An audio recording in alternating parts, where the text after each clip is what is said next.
তুমি বলা এই বিশাল অনন্ত সংসাৰৰ লীলা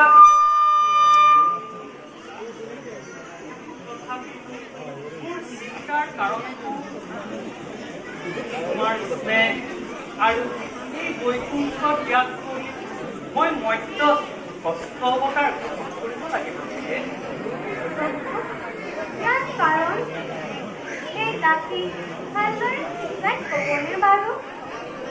পৃথিৱীৰ পাপী ক্ষত্ৰিয়সকলক বিনাশ কৰিব লাগিব।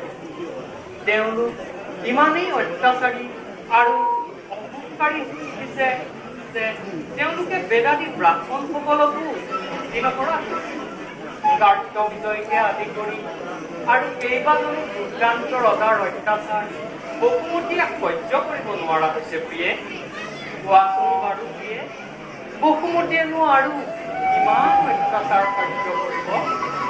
কথা কথা প্ৰভু, আপুনি উন্নতি পলমে ব্যৱস্থা কৰক।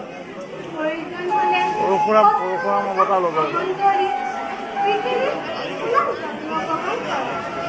অৱশ্যে কৰিম বিচাৰ প্ৰিয়ে, অৱশ্যে কৰিম বিচাৰ।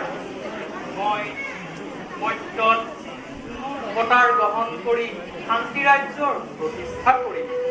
শিশুৰ ঘৰত পৰশুৰাম ৰূপে ৰম অৱতাৰ আৰু ক্ষত্ৰিয়কুল কৰিম সংসাৰ প্ৰিয়ে। হৰে আলোক